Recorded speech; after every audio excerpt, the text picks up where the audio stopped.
প্রতিদিনের ব্যবহারের জন্য শক্তিশালী ফুড গ্রেইনার হচ্ছে তাদের জন্য কিন্তু একটা হাই প্রিমিয়াম কোয়ালিটির ফুড গ্রেইনার আমি নিয়ে আসলাম, যেটা কিন্তু ডিরেক্টলি চায়না থেকে ইম্পোর্টেড থাকছে। এটাতে কিন্তু আপনারা যে কোনো ধরনের মশলা কিন্তু ব্লেন্ডিং করতে পারছেন। স্টেনলেস স্টিল বডির মধ্যে কিন্তু থাকছে এবং এটার ক্যাপটা কিন্তু কাভারটা কিন্তু দেখতে পাচ্ছেন অনেকটা বেশি হাই প্রিমিয়াম কোয়ালিটির মধ্যে, সাথে কিন্তু সিলিকনের রাবার অ্যাড করে দেওয়া আছে যাতে করে ভিতরের মশলাটা যেন বাইরে চলে না আসে, সেজন্য কিন্তু এই সিলিকনের রাবারটা অ্যাড করে দেওয়া আছে।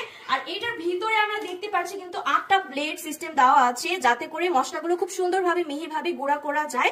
এছাড়াও কিন্তু এটাতে কিন্তু একদম মরিচা পড়বে না, কোনো জং পড়বে না, জং ধরার কোনো ধরনের পসিবিলিটি নেই। আপনাদের জন্য কিন্তু আজকে আমি কয়েকটা মশলা নিয়ে আসছি, সবকিছু কিন্তু এই মশলাগুলো কিন্তু আমি ব্লেন্ডিং করে দেখাবো। এখানে কিন্তু ধনিয়া রাখা আছে এবং গরম মশলা দেখতে পাচ্ছেন, সাথে কিন্তু চাল আমরা নিয়ে আসি। শীতের দিনে পিঠা বানাতে চাচ্ছেন এবং শীতের দিনে কিন্তু আমরা পিঠা অনেকেই খেয়ে থাকি, সেই জন্য কিন্তু আজকে আমি চালের গুঁড়াও করে দেখাবো এই ফুড গ্রেইন্ডারে। তো প্রথমেই কিন্তু আমি জিরাটা গুঁড়া করে আপনাদের লাইভে সরাসরি দেখাবো যাতে করে আপনারা ক্লিয়ারলি বুঝতে পারেন যে কতটা সুন্দরভাবে মিহিভাবে প্রেস করলে কিন্তু কন্ট্রোল করতে পারবেন। তো এটা যদি আমি চাপ দিয়ে ধরি তখন তো জিরাটা কিন্তু আমরা গুঁড়া করে ফেলেছি, দেখতেই পাচ্ছেন খুব সুন্দরভাবে কিন্তু ফিনিশিং হয়ে গিয়েছে এবং আমরা দেখাচ্ছি যে কতটা সুন্দর মিহিভাবে কিন্তু গুঁড়া করে নিতে পারবেন। এরপরে দেখাচ্ছি আমি আপনাদেরকে ধনিয়া গুঁড়া করে, তো দেখতেই পারবেন খুব সুন্দর প্রেস করলেই কিন্তু চাপ দিয়ে ধরলেই কিন্তু এটা ব্লেন্ডিং হয়ে যাবে। তো দেখতেই পাচ্ছেন আমাদের ধনিয়া গুঁড়াটা কিন্তু নিমিশেই কিন্তু গুঁড়া হয়ে গিয়েছে। আমি এখন ঢেলে নিচ্ছি, হয়ে গিয়েছে, দানা দানা তো থাকছেই না।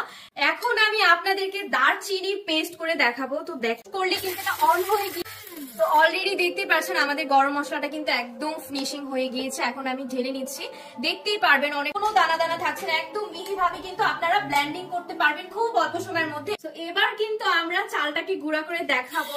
প্রেস করলে কিন্তু অন হয়ে যাচ্ছে, হয়ে যাবে। অলরেডি কিন্তু দেখতেই পাচ্ছেন চালের গুঁড়াটা কিন্তু হয়ে গিয়েছে, একদম অনেকটা সুন্দরভাবে কিন্তু মিহিভাবে গুঁড়া করে নিয়েছি, একদম কোনো দানা দানা থাকছে না। এখন আমি এটা ঢেলে নিচ্ছি। কিন্তু নিমিশে সব ধরনের মশলা কিন্তু আমরা এই ফুড গ্রেইন্ডারটা কিন্তু আমরা ব্লেন্ডিং করে নিয়েছি। আপনারাও কিন্তু এটাতে নিমিশে কিন্তু খুব অল্প সময় কিন্তু যে কোনো ধরনের শুকনা মশলা কিন্তু এটাতে আপনারা ব্লেন্ডিং করতে পারছেন। আর এটার সাথে কিন্তু রয়েছে প্রিমিয়াম একটি বক্স, যেটাতে কিন্তু আপনারা এই ফুড গ্রেইন্ডারটি পেয়ে যাচ্ছেন।